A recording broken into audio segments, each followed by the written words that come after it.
Good afternoon, physics students. Coming to you live from my living room. I'm going to try and give you a very quick set of pointers on the standing waves lab. When you open up the sim, you're going to see something very similar to this. Your settings, it's got different kinds of pulse settings here on the left.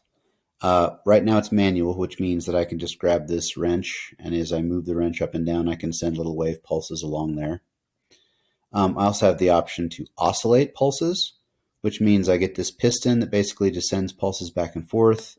I can also choose to send a single pulse by hitting a button and just watch and see what that single pulse does. At any point, I can hit this button up here to restart it, which resets it to where it was.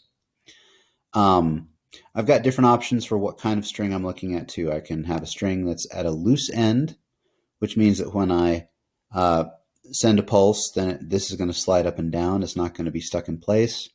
I can have it at a fixed end where it's stuck in this clamp right here where it can't move. I can also have it where it's endless. It's just going out a window. And that's going to give you different kinds of waves.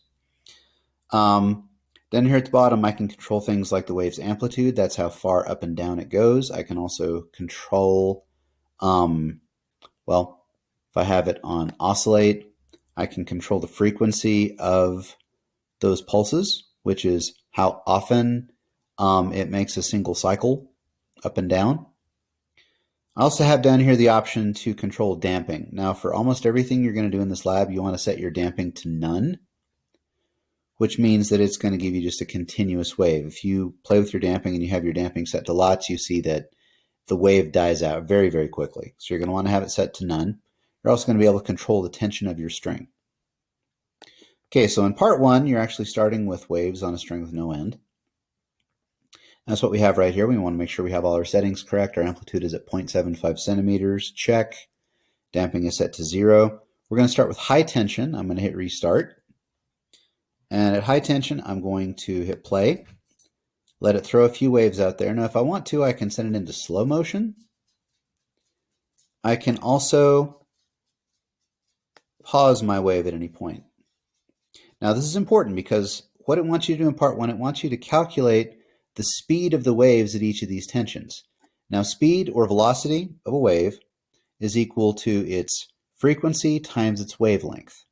The frequency it gives you down here, it's 1.5 hertz or 1.5 cycles per second. The wavelength we're actually going to need to measure. So I'm going to come down to this button at the bottom that says rulers.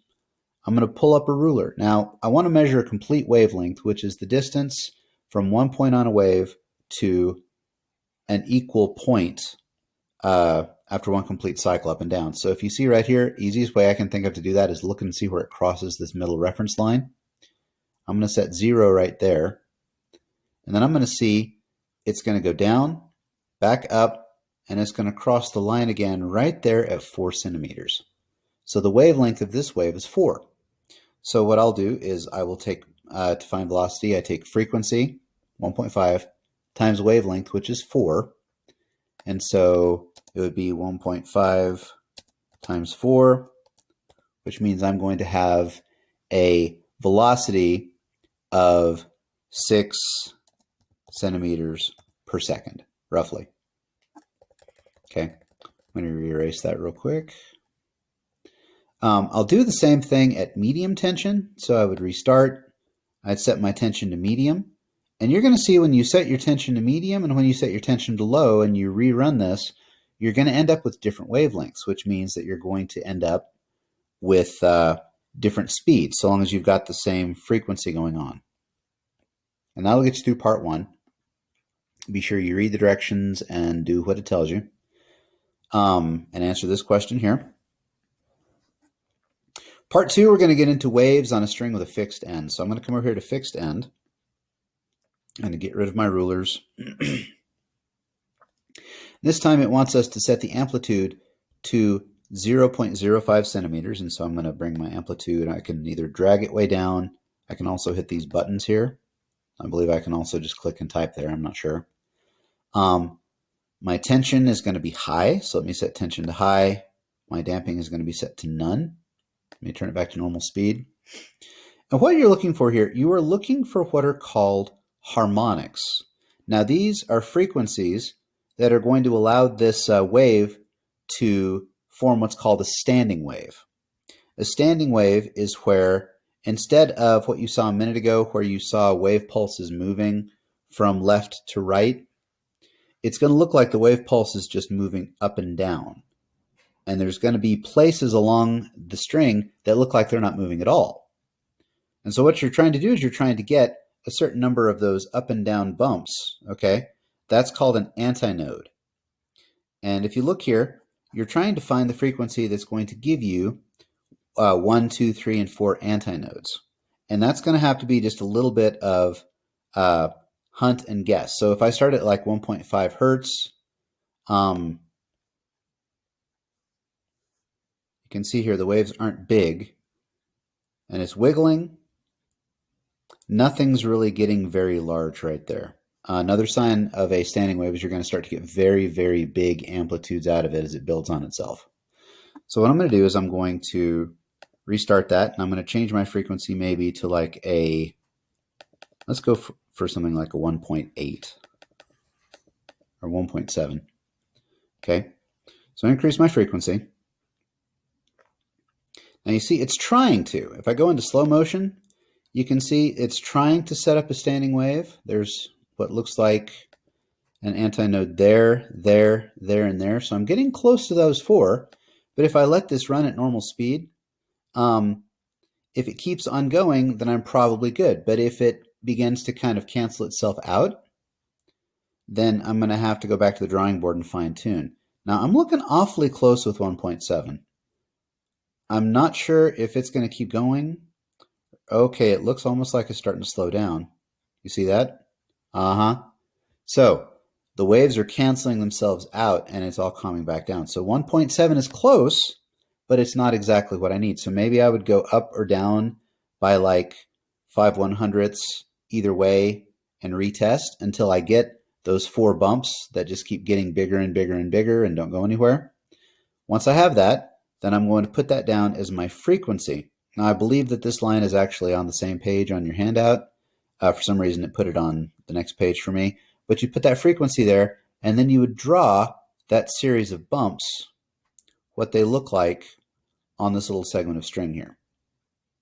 Then you're going to do the same thing, only you're going to try and get it to where it just gives you 3 bumps, 3 antinodes.